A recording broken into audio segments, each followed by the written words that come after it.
Get on the ground. Making the United States safer. We're getting these monsters out of the United States, out of Florida. More prosperous. It crowds schools, it crowds medical, it crowds housing. That's the goal. We are going after murderers and rapists and traffickers. Of a large-scale immigration crackdown. Bring them back! Te quiero mi ventana. Detentions. The conditions are just absolutely terrible in there. Deportations. This is Exile. Do the means justify the end? Do you think the law is on their side? No. Is the strategy making us safer? He goes to church, he pays his taxes. There's really this huge increase in the number of people being arrested by ICE in the United States who've never been convicted of a crime. Or is it causing real harm? Going back to Haiti is like a death sentence for me. To people right here in our community. Leave me alone! It's just really hard knowing that what we do for this country, for the government, and how they treat us back. Even U.S. citizens. I mean, do you find yourself looking over your shoulder, even though you're a citizen? Yes. It's why WPTV Investigates is digging deeper into the issue of immigration enforcement in South Florida. I ran on the issue of illegals, and we have to get them out. To understand its impact. This is not a simple relocation. This is exile.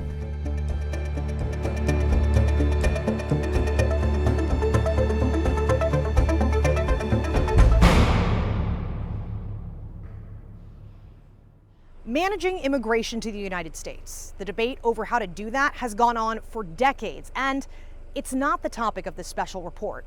We know the Trump administration has taken a hard line against most immigration, and the state of Florida has supported that mission. So I'm examining that mission and asking, is it helping, is it hurting, and is it legal?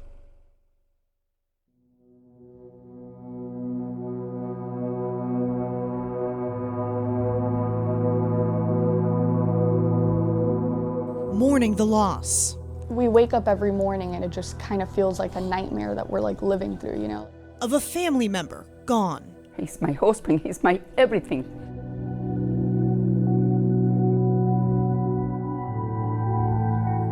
But still living. Once he goes to Mexico, he can never come back here. Maria Travieso was in the throes of treatment for stage 3 breast cancer when her husband, Luis Travieso, was detained by Florida Highway Patrol in October. Her ride to treatment, her source of support. I'm not working, I lose my car, I lose everything. Ended up here. This facility will house some of the most menacing migrants, some of the most vicious people on the planet. Alligator, Alcatraz, the immigration detention camp in the middle of the Everglades.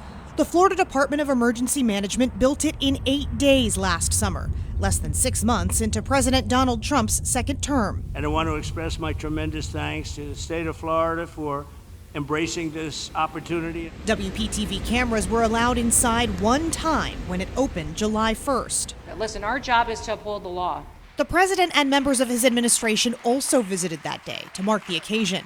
Then Homeland Security Secretary Kristi Noem promised the state-run facility would be held to ICE detention standards. This is a state-of-the-art facility.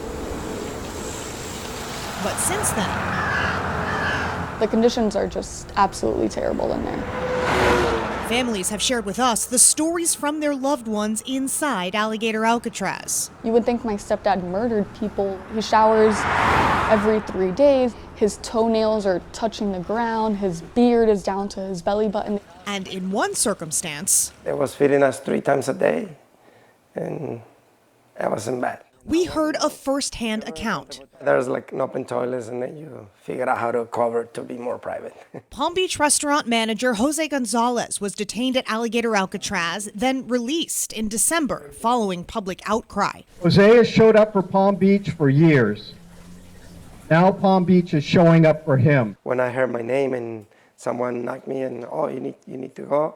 They told me, oh, just grab your personal stuff, you need to go. ICE discretionarily releasing people from their custody without a court order, I have not heard of that. Andrea Jakoski is the acting director of the Immigration Law Clinic at the University of Miami. We actually had a client who was placed in the sun cage strategically for a number of hours. There was actually a chain connecting the the shackles at his wrist to the shackles at his ankles. And they held him in this cage, chain link cage, for several hours in the sun.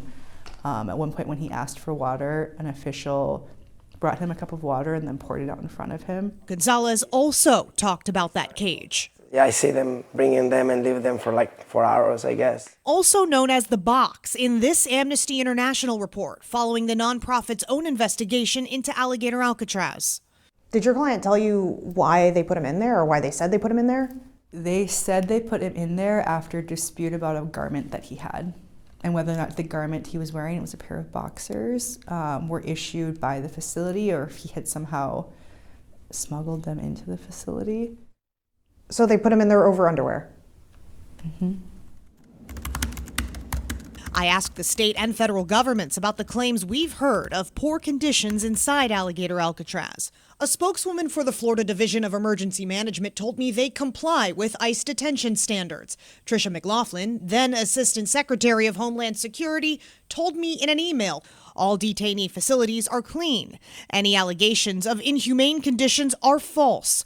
When will the media stop peddling hoaxes about illegal alien detention centers and start focusing on American victims of illegal alien crime? How significant of a problem is crime among undocumented immigrants? A White House spokesman sent me press releases announcing decreases in overall crime and fentanyl trafficking at the southern border, along with the arrests of 7,000 alleged gang members during President Trump's first year back in office. I looked for more data on immigrant crime and found a 2024 study funded by the U.S. Department of Justice. It showed undocumented immigrants were less likely to commit a felony than both documented immigrants and U.S. citizens. Claims that detaining and deporting non-citizens will reduce violent crime in the U.S. are a central part of the Trump administration's argument behind its aggressive approach to immigration. So we examined those claims that immigration authorities are targeting violent criminals.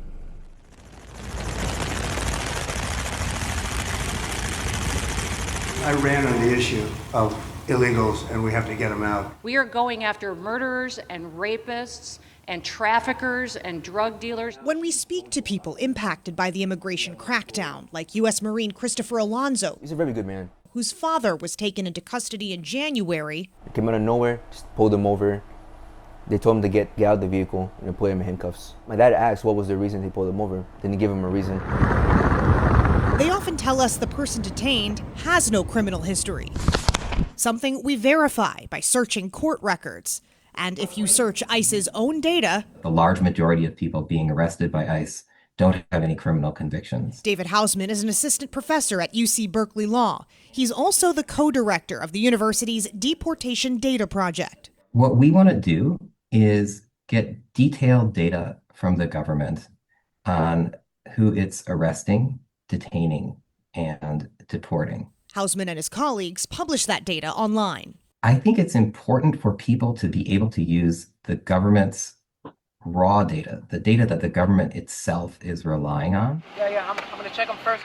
Of those in custody, Hausman found around 70% have a clean criminal record. Hausman tells me about 10% of detainees have been convicted of violent crimes. I think the administration made an impossible promise. It said it wanted to pursue mass deportations of criminals, and that's just impossible because there aren't very many non-citizens in the United States who've been convicted of crimes. I spoke with Florida's Lieutenant Governor Jay Collins about how those numbers support claims about protecting public safety. Do you think Florida is a safer place to be now? Absolutely, I do. We need to focus on the egregious, the criminals, the people who truly put everyone's lives at risk. But in the end, for those people who came here illegally and didn't follow the law of the land and are putting up a home here, I think there are programs specifically suited to them that they should take part in and square up their paperwork. Does that make them the worst of the worst? Well, I don't think it makes them the worst of the worst, but I don't think you can pass over the fact that they came here illegally. Does Are they the priority? No. If they get caught up and they're pulled over and their immigration status isn't correct, well, then there's an accountability process for sure. So is detaining those folks like collateral damage? Collateral, I suppose you could look at it. I never looked at it from a collateral side, but no one's targeting the people living their lives. Of the 5 families we've spoken to, one of them told us their loved one did have contact with the criminal justice system in the past. Luis Travieso was convicted on a drug possession charge with intent to sell more than 20 years ago and spent 3 years in prison. His wife and stepdaughter showed us documentation that he was complying with the terms of his release, which included annual check-ins with the immigration authorities to show that he was staying out of trouble and paying his taxes. He is very ashamed of that past, and I believe that in the last 20-something years, he's worked very hard to make up for that mistake. Now, cases like this point to a complicated reality when it comes to immigration enforcement. If a person is cooperating with the law, paying their taxes and doing what's asked of them, does that now make their presence illegal? Immigration attorneys tell me that the definition of legal status appears to be changing.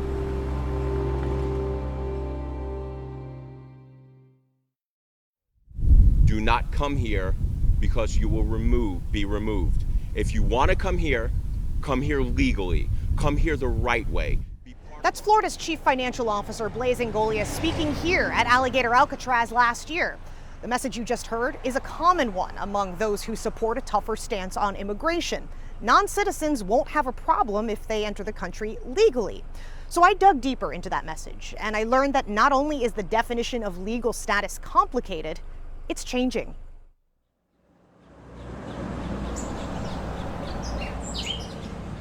Oui, ils avaient dit pas gagner aucun luck qui confirmé.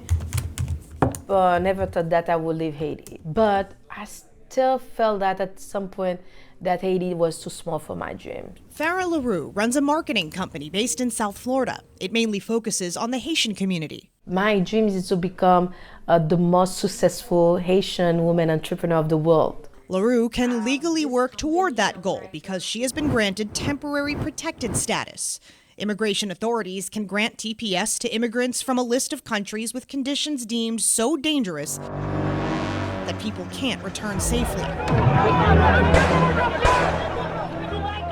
People with TPS are authorized to work, and they're not removable from the U.S. Because of TPS, I've been able to rebuild my life. Last year, the Department of Homeland Security moved to undesignate most countries on its TPS list, including Haiti. Going back to Haiti is like a death sentence for me. Losing TPS would immediately strip people like LaRue of their ability to work and pay taxes. I am here now taking the time to fight for my right to exist. The U.S. Supreme Court is now considering a case involving Haitian and Syrian TPS. It would affect more than 350,000 people currently living lawfully in the U.S. Even though we talk about this concept of lawful migration, there are ways to think about migration that isn't necessarily someone coming in on a visa.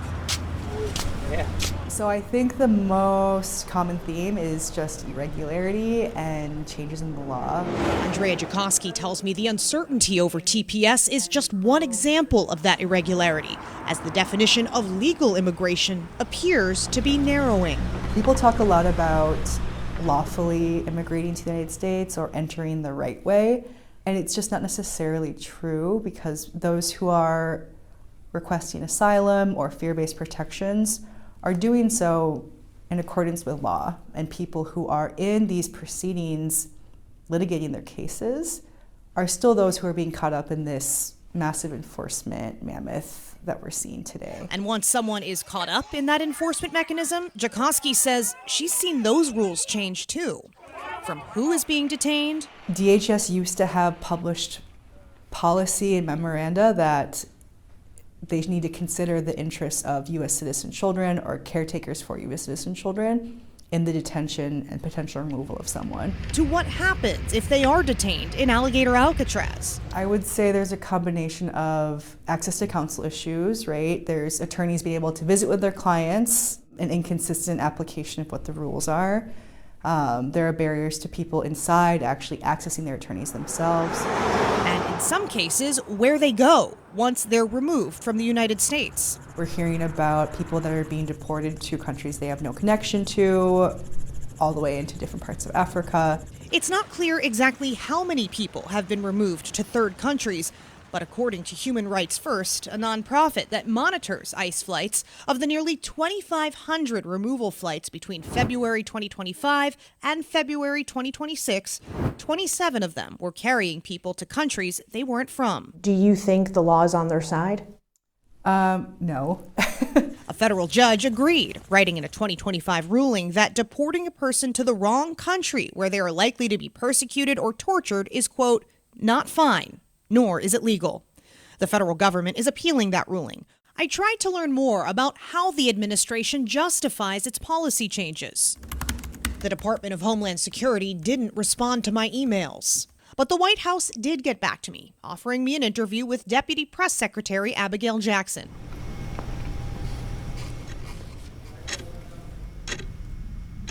All right, it is 1:25. I'm gonna call it. She didn't show up for that interview.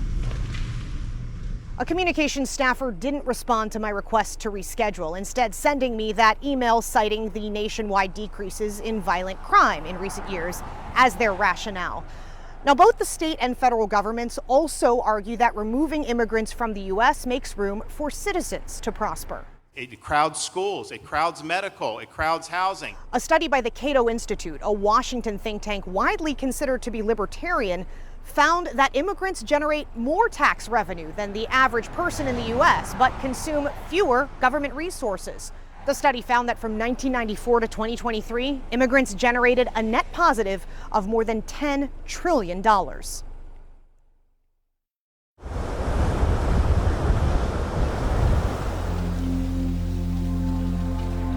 May I ask what brought you to the U.S.? Dreams, hopes, belief that we could have a life in which we would thrive. Renata Bozzetto is one of Florida's leading voices for immigrants. We need to remember who our neighbors are. We need to find each other in our humanity. The Brazil native serves as deputy director for the Florida Immigrant Coalition. She tells me in recent months, the organization has been fielding an unprecedented volume of calls from families in crisis. Is that sustainable for you guys? No, it's not sustainable. Including a new kind of crisis Bozzetto says she's never seen in her more than 15 years with the organization. American-born children needing to leave the U.S. to reunite with their parents who have been removed. And this is not a simple relocation, this is exile. We are forcing U.S. citizens out of the country so they can seek safety. How many of these flights would you say you've provided to children? More than a dozen in Palm Beach County. And for U.S.-born children who remain in our country, like the Marine. Right there. Christopher Alonzo and his younger siblings. It's just really traumatizing for them. They say they've also been harmed. My dad has been the main provider. And with him gone, it's going to be really hard for them. Especially if the kids need something or my mom needs something herself. And scared to go out in case something like that happens again. Do you find yourself looking over your shoulder, even though you're a citizen? Yes, because it's just really hard knowing that what we do for this country, for the government, and how they treat us back. Despite the struggles, advocates like Bozzetto and hardliners like Lieutenant Governor Collins hope for a path forward. We have to have meaningful immigration reform. We can do better, and I think it's time to have those conversations on a national basis. When we meet eye to eye, when we talk about what we do, what we benefit from having a robust, vibrant society and community, having immigrant labor, but also having immigrant culture, having immigrant compassion, immigrant innovation. When we talk about that, it's not a threat. We really are in this together.